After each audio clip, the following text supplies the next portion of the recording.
El deseado de todas las gentes. Capítulo 44. La verdadera señal. Este capítulo está basado en Mateo 15, versos 29 al 39, Mateo 16, versos 1 al 12, Marcos 7, versos 31 al 37 y Marcos 8, versos 1 al 21. Y volviendo a salir de los términos de Tiro, vino por Sidón a la mar de Galilea, por mitad de los términos de Decápolis. En la región de Decápolis era donde los endemoniados de Gádara habían sido sanados. Allí la gente, alarmada por la destrucción de los cerdos, había obligado a Jesús a apartarse de entre ella. Pero había escuchado a los mensajeros que él dejara atrás, y se había despertado el deseo de verle. Cuando Jesús volvió a esa región, se reunió una muchedumbre en derredor de él, y le trajeron a un hombre sordo y tartamudo.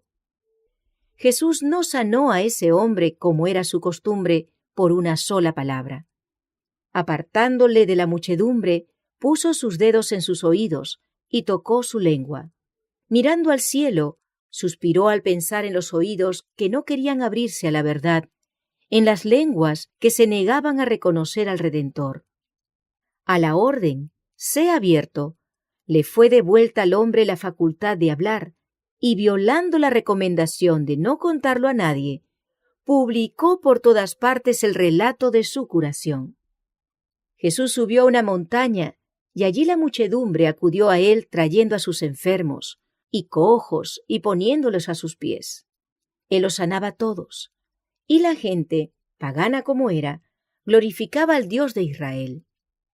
Durante 3 días, este gentío continuó rodeando al Salvador, durmiendo de noche al aire libre y de día, agolpándose ávidamente para oír las palabras de Cristo y ver sus obras. Al fin de los 3 días, se habían agotado sus provisiones. Jesús no quería despedir a la gente hambrienta e invitó a sus discípulos a que le diesen alimentos. Otra vez los discípulos manifestaron su incredulidad. En Betsaida habían visto cómo con la bendición de Cristo su pequeña provisión alcanzó para alimentar a la muchedumbre. Sin embargo, no trajeron ahora todo lo que tenían, ni confiaron en su poder de multiplicarlo en favor de las muchedumbres hambrientas. Además, los que Jesús había alimentado en Betsaida eran judíos. Estos eran gentiles y paganos. El prejuicio judío era todavía fuerte en el corazón de los discípulos y respondieron a Jesús: ¿De dónde podrá alguien hartar a estos de pan aquí en el desierto? Pero obedientes a su palabra, le trajeron lo que tenían, 7 panes y 2 peces. La muchedumbre fue alimentada y sobraron 7 grandes cestos de fragmentos. 4,000 hombres, además de las mujeres y los niños, repararon así sus fuerzas, y Jesús los despidió llenos de alegría y gratitud. Luego, tomando un bote con sus discípulos, cruzó el lago hasta Magdala, en el extremo sur de la llanura de Genesaret. En la región de Tiro y Sidón, su ánimo había quedado confortado por la implícita confianza de la mujer sirofenisa. Los paganos de Decápolis le habían recibido con alegría. Ahora, al desembarcar otra vez en Galilea, donde su poder se había manifestado de la manera más sorprendente, donde había efectuado la mayor parte de sus obras de misericordia y había difundido su enseñanza, fue recibido con incredulidad despectiva. Una diputación de fariseos había sido reforzada por representantes de los ricos y señoriales saduceos, el partido de los sacerdotes, los escépticos y aristócratas de la nación. Las 2 sectas habían estado en acerba enemistad. Los saduceos cortejaban el favor del poder gobernante, a fin de conservar su propia posición y autoridad. Por otro lado, los fariseos fomentaban el odio popular contra los romanos, anhelando el tiempo en que pudieran desechar el yugo de los conquistadores. Pero los fariseos y saduceos se unieron ahora contra Cristo. Los iguales se buscan, y el mal, donde quiera que exista, se confabula con el mal para destruir lo bueno. Ahora los fariseos y saduceos vinieron a Cristo, pidiendo una señal del cielo. Cuando en los días de Josué, Israel salió a pelear con los cananeos en Bet-Horón, el sol se detuvo a la orden del caudillo hasta que se logró la victoria. Y muchos prodigios similares se habían manifestado en la historia de Israel. Exigieron a Jesús alguna señal parecida, pero estas señales no eran lo que los judíos necesitaban. Ninguna simple evidencia externa podía beneficiarlos. Lo que necesitaban no era ilustración intelectual, sino renovación espiritual. Hipócritas, dijo Jesús, que sabéis hacer diferencia en la faz del cielo, pues estudiando el cielo podían predecir el tiempo, y en las señales de los tiempos, ¿no podéis? Las palabras que Cristo pronunciaba con el poder del Espíritu Santo, que los convencía de pecado, eran la señal que Dios había dado para su salvación, y habían sido dadas señales directas del cielo para atestiguar la misión de Cristo. El canto de los ángeles a los pastores, la estrella que guió a los magos, la paloma y la voz del cielo en ocasión de su bautismo, eran testimonios en su favor. Y gimiendo en su espíritu dice: ¿por qué pide señal esta generación? Mas señal no le será dada, sino la señal de Jonás profeta. Como Jonás había estado 3 días y 3 noches en el vientre de la ballena, Cristo había de pasar el mismo tiempo en el corazón de la tierra. Y como la predicación de Jonás era una señal para los habitantes de Nínive, la predicación de Cristo era una señal para su generación. Pero qué contraste en la manera de recibir la palabra. Los habitantes de la gran ciudad pagana temblaron al oír la amonestación de Dios. Reyes y nobles se humillaron. Encumbrados y humildes juntos, clamaron al Dios del cielo, y su misericordia les fue concedida. Los hombres de Nínive se levantarán en el juicio con esta generación, había dicho Cristo, y la condenarán, porque ellos se arrepintieron a la predicación de Jonás, y he aquí, más que Jonás en este lugar. Cada milagro que Cristo realizaba era una señal de su divinidad. Él estaba haciendo la obra que había sido predicha acerca del Mesías, pero para los fariseos estas obras de misericordia eran una ofensa positiva. Los dirigentes judíos miraban con despiadada indiferencia el sufrimiento humano. En muchos casos, su egoísmo y opresión habían causado la aflicción que Cristo aliviaba. Así que sus milagros les eran un reproche. Lo que indujo a los judíos a rechazar la obra del Salvador era la más alta evidencia de su carácter divino. El mayor significado de sus milagros se ve en el hecho de que eran para bendición de la humanidad. La más alta evidencia de que Él provenía de Dios estriba en que su vida revelaba el carácter de Dios. Hacía las obras y pronunciaba las palabras de Dios. Una vida tal es el mayor de todos los milagros.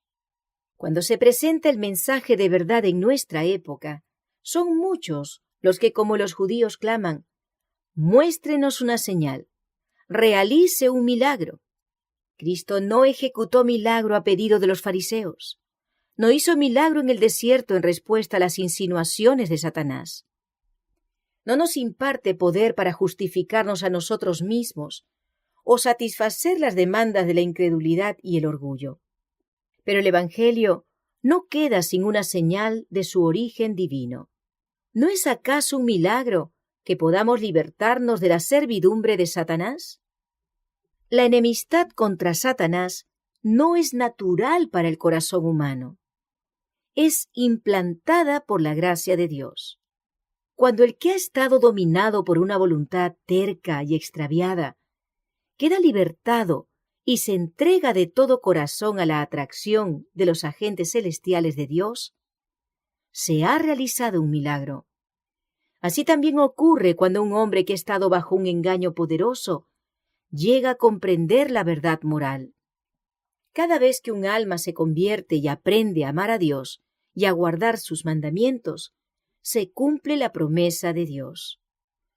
Y os daré corazón nuevo, y pondré espíritu nuevo dentro de vosotros. El cambio verificado en los corazones humanos, la transformación del carácter humano, es un milagro que revela a un Salvador que vive eternamente y obra para rescatar a las almas. Una vida consecuente en Cristo es un gran milagro. En la predicación de la palabra de Dios, la señal que debe manifestarse ahora y siempre es la presencia del Espíritu Santo para hacer de la palabra un poder regenerador para quienes la oyen. Tal es el testimonio que de la divina misión de su Hijo, Dios da ante el mundo.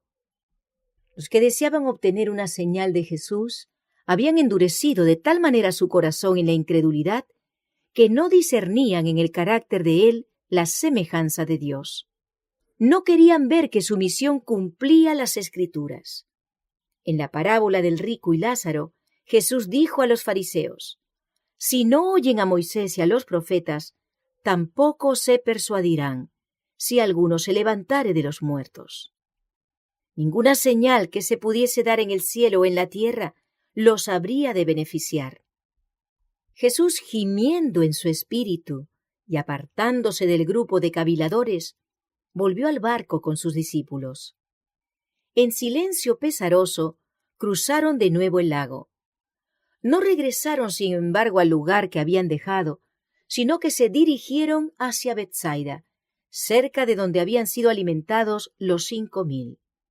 Al llegar a la orilla más alejada, Jesús dijo: «Mirad y guardaos de la levadura de los fariseos y de los saduceos». Desde los tiempos de Moisés, los judíos habían tenido por costumbre apartar de sus casas toda levadura en ocasión de la Pascua, y así se les había enseñado a considerarla como una figura del pecado. Sin embargo, los discípulos no comprendieron a Jesús. En su repentina partida de Magdala, se habían olvidado de llevar pan y tenían solo un pan consigo. Creyeron que Cristo se refería a esta sustancia y les recomendaba no comprar pan a un fariseo o a un saduceo. Con frecuencia, su falta de fe y de percepción espiritual les había hecho comprender así erróneamente sus palabras. En esa ocasión, Jesús los reprendió por pensar que el que había alimentado a miles de personas con algunos peces y panes de cebada pudiese referirse en esta solemne amonestación simplemente al alimento temporal. Había peligro de que el astuto raciocinio de los fariseos y saduceos sumiese a sus discípulos en la incredulidad y les hiciese considerar livianamente las obras de Cristo.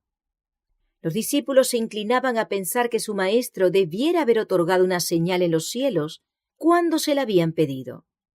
Creían que él era perfectamente capaz de realizarla y que una señal tal habría callado a sus enemigos. No discernían la hipocresía de esos caviladores. Meses más tarde, juntándose muchas gentes, tanto que unos a otros se hollaban, Jesús repitió la misma enseñanza. Comenzó a decir a sus discípulos primeramente: «Guardaos de la levadura de los fariseos, que es hipocresía». La levadura puesta en la harina obra imperceptiblemente y cambia toda la masa, de modo que comparta su propia naturaleza. Así también, si se la tolera en el corazón, la hipocresía impregna el carácter y la vida. Cristo había reprendido ya un notable ejemplo de la hipocresía farisaica al denunciar la práctica del corbán, por medio de la cual se ocultaba una negligencia del deber filial bajo una afectación de generosidad hacia el templo. Los escribas y fariseos insinuaban principios engañosos, ocultaban la verdadera tendencia de sus doctrinas y aprovechaban toda ocasión de inculcarlas arteramente en el ánimo de sus oyentes. Estos falsos principios, una vez aceptados, obraban como la levadura en la harina, impregnando y transformando el carácter. Esta enseñanza engañosa era lo que hacía tan difícil para la gente recibir las palabras de Cristo. Las mismas influencias obran hoy por medio de aquellos que tratan de explicar la ley de Dios, de modo que la hagan conformar con sus prácticas. Esta clase no ataca abiertamente la ley, sino que presenta teorías especulativas que minan sus principios. La explican en forma que destruye su fuerza. La hipocresía de los fariseos era resultado de su egoísmo. La glorificación propia era el objeto de su vida. Esto era lo que los inducía a pervertir y aplicar mal las Escrituras, y los cegaba en cuanto al propósito de la misión de Cristo. Aún los discípulos de Cristo estaban en peligro de albergar este mal sutil. Los que decían seguir a Cristo, pero no lo habían dejado todo para ser sus discípulos, sentían profundamente la influencia del raciocinio de los fariseos. Con frecuencia vacilaban entre la fe y la incredulidad, y no discernían los tesoros de sabiduría escondidos en Cristo. Los mismos discípulos, aunque exteriormente lo habían abandonado todo por amor a Jesús, no habían cesado en su corazón de desear grandes cosas para sí. Este espíritu era lo que motivaba la disputa acerca de quién sería el mayor. Era lo que se interponía entre ellos y Cristo, haciéndolos tan apáticos hacia su misión de sacrificio propio, tan lentos para comprender el misterio de la redención. Así como la levadura, si se la deja completar su obra, ocasionará corrupción y descomposición, el espíritu egoísta, si se lo alberga, produce la contaminación y la ruina del alma. ¿Cuán difundido está hoy como antaño este pecado sutil y engañoso entre los seguidores de nuestro Señor? ¿Cuán a menudo nuestro servicio por Cristo y nuestra comunión entre unos y otros quedan manchados por el secreto deseo de ensalzar al yo? ¿Cuán presto está a manifestarse el pensamiento de adulación propia y el anhelo de la aprobación humana? Es el amor al yo, el deseo de un camino más fácil que el señalado por Dios, lo que induce a sustituir los preceptos divinos por las teorías y tradiciones humanas. A sus propios discípulos se dirigen las palabras amonestadoras de Cristo. Mirad y guardaos de la levadura de los fariseos. La religión de Cristo es la sinceridad misma. El celo por la gloria de Dios es el motivo implantado por el Espíritu Santo, y únicamente la obra eficaz del Espíritu puede implantar este motivo. Únicamente el poder de Dios puede desterrar el egoísmo y la hipocresía. Este cambio es la señal de su obra. Cuando la fe que aceptamos destruye el egoísmo y la simulación, cuando nos induce a buscar la gloria de Dios y no la nuestra, podemos saber que es del debido carácter. Padre, glorifica tu nombre. Fue el principio fundamental de la vida de Cristo, y si le seguimos, será el principio fundamental de nuestra vida. Nos ordena andar como Él anduvo, y en esto sabemos que nosotros le hemos conocido, si guardamos sus mandamientos.